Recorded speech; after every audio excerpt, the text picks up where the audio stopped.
Mesdames, messieurs, j'espère que vous allez pour le mieux en ce mois de janvier bien frileux. Bon, ça ne veut pas dire grand-chose, mais vous avez compris. Alors oui, il fait froid, mais c'est pas grave. C'est même plutôt cool. Ça nous permet de manger des soupes. Quoi? Non mais restez, ça va être super sympa. Ah mais ok, quand j'ai dit soupe, vous avez imaginé des poireaux cuits à l'eau mixés avec un peu de sel. Non, là je vous parle d'un plat très coquin. Aujourd'hui, on se lance sur une soupe belle, colorée, gourmande, avec une texture merveilleuse et surmontée de petites coquineries.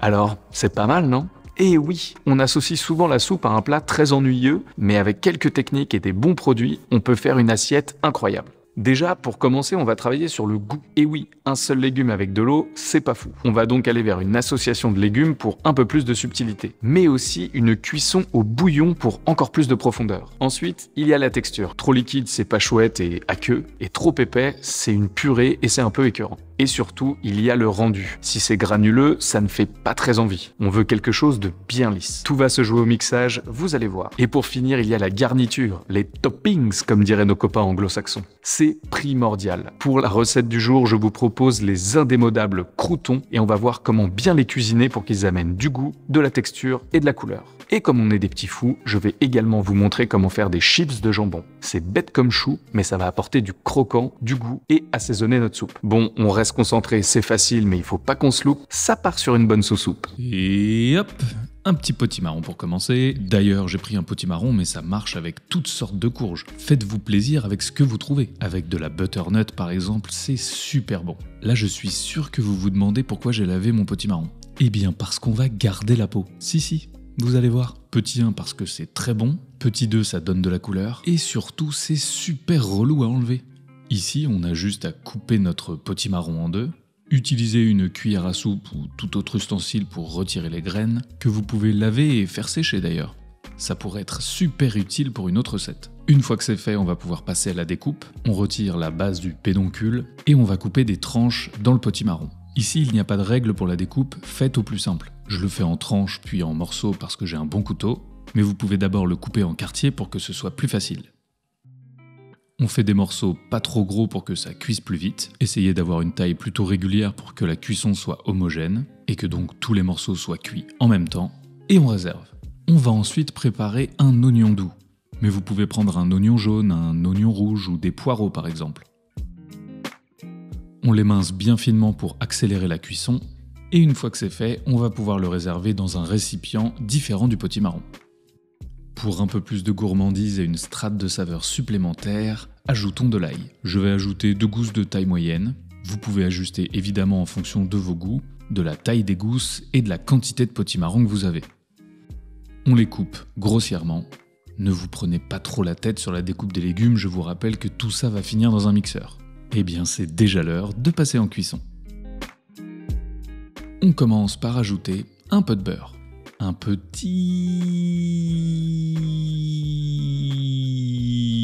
filet d'huile d'olive, et on mélange jusqu'à ce que le beurre soit moussant. On commence par la cuisson des oignons et de l'ail. L'idée c'est de les faire revenir quelques minutes solo dans la poêle afin qu'ils soient bien translucides et qu'ils commencent à avoir cette texture bien souple. Si vous êtes chaud, vous pouvez les faire caraméliser un peu plus pour ajouter ce petit goût confit qu'on adore. Mais attention parce qu'avec le potimarron, ça peut être vite écœurant, donc allez-y mollo. Quand on parle du loup, eh bien c'est le moment de l'ajouter. Et maintenant que tous nos ingrédients sont là, on va pouvoir mouiller avec du bouillon. Bouillon de légumes ou bouillon de volaille, ça va ajouter une palette aromatique encore plus grande à notre soupe. Et c'est ça qu'on veut, du goût. Pour la quantité du bouillon, ne vous en faites pas pour le moment. Le principal, c'est que tous les légumes soient immergés. Et si vous n'en avez pas assez, vous pouvez ajouter un peu d'eau. On assaisonne avec du sel, du poivre noir fraîchement moulu, et parce que ça se marie très bien avec le potimarron, du piment d'Espelette. J'adore le piment d'Espelette. Quelques branches de thym frais, du laurier, et on mélange bien. On couvre tout ça, et c'est parti pour 20 à 30 minutes de cuisson à petit bouillon. Pendant que tout ça cuit, on va se mettre sur la garniture de notre soupe. Et pour commencer, on va faire un truc que j'adore, les chips de jambon. C'est super simple et ça fait toute la différence. On dispose des tranches de jambon cru sur du papier sulfurisé, et on fait quand même attention à notre soupe. On évite que ça déborde et on mélange régulièrement pour s'assurer une belle cuisson. Mais revenons-en à notre jambon. On a fait préchauffer notre four à 180 degrés, c'est le moment d'enfourner. Ici, ça peut prendre entre 6 et 10 minutes. Alors je sais, c'est large comme fourchette, mais ça dépend évidemment de votre jambon et de l'épaisseur des tranches. Donc n'hésitez pas à vérifier régulièrement et à les retourner en milieu de cuisson pour qu'ils cuisent de chaque côté. Attention, ils ne doivent pas non plus être trop secs, car vous allez le voir, ils vont sécher encore à la sortie du four. Le jambon, c'est bon, passons au crouton. Alors ça fonctionne avec du pain frais, mais avec du pain un peu fatigué, ça fonctionne très bien aussi, et ça évite de gâcher. On taille de fines tranches dans la miche, puis de longs bâtonnets assez réguliers, et pour finir, des jolis petits cubes. Moi j'aime bien faire des croutons assez petits, ça permet d'en mettre beaucoup plus, et c'est ça qui est bien. Mais si vous faites partie de l'équipe des gros croutons, promis, je vous en voudrais pas. Bon, une fois qu'on a fini de tailler notre pain, on peut le mettre de côté. Et on va préparer le reste des ingrédients qui vont l'agrémenter. Et oui, on fait des choses en grand, on veut des croutons mémorables. Donc on va hacher une généreuse poignée de persil. Pour que ce soit plus simple, vous pouvez essayer de bien la tasser entre vos doigts comme ceci, et ensuite ciseler avec la lame de votre couteau. On fait un joli petit tas au milieu, et on fait un balancier avec la lame en s'aidant de ses deux mains.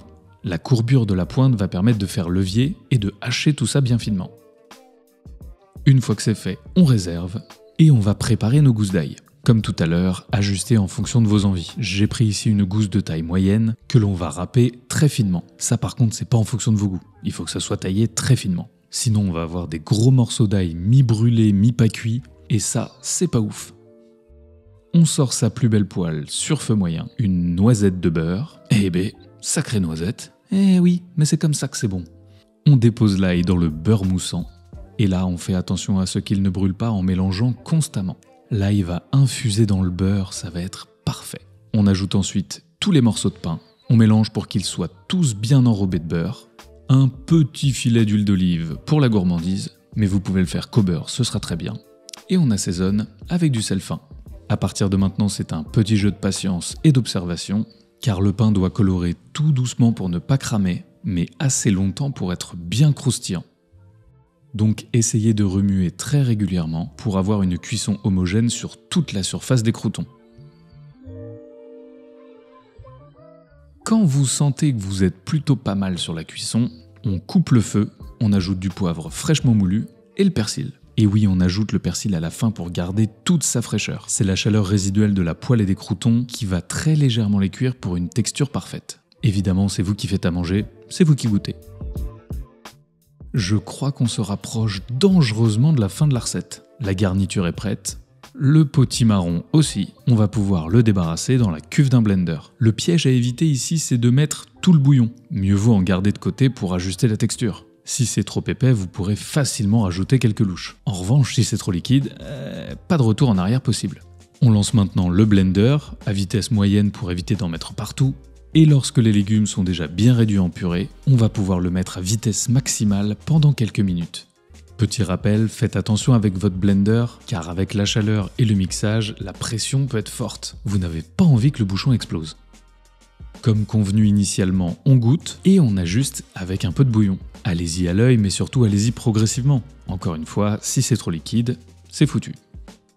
On remixe à pleine vitesse pour incorporer et mixer les derniers petits légumes. Et regardez-moi ça! C'est magnifique, non? Ce rendu bien lisse et cette texture très onctueuse, avec la couleur du potimarron, c'est ultra gourmand. On ajoute les croûtons sur la soupe bien chaude. On casse quelques chips de jambon. Je vous avais pas menti, ils ont encore durci après la cuisson. On les dispose sur les croûtons pour créer un peu de volume. C'est toujours beaucoup plus sympa sur les dressages. Un petit filet d'huile d'olive ou d'huile pimentée, et il ne reste plus qu'à planter sa cuillère dans cette petite merveille. La soupe bien chaude et onctueuse, les croûtons coquins et croustillants, et ces petites chips de jambon ultra simples à réaliser. Je suis beaucoup trop fan. PS, cette soupe se congèle super bien. Ouh, une fois qu'on a vu ça, on ne pourra plus jamais dire « Oh non, pas de la soupe. Tu veux pas du poulet frit plutôt? Bon, si, ça, on a toujours le droit de le dire, mais vous voyez l'idée. Je vous invite à me poser toutes vos questions et remarques dans les commentaires. C'est toujours trop cool de vous lire. N'hésitez pas à liker et partager la vidéo autour de vous. Ça nous donne un max de force. Et surtout, pensez à vous abonner et à activer la cloche pour ne pas louper les prochaines recettes. On sort une recette par semaine sur cette chaîne et plein d'autres contenus bien gourmands. Je vous dis à très vite pour de nouvelles aventures. C'était Hugo. Vous êtes toujours sur Woogies. Bon appétit. Ciao.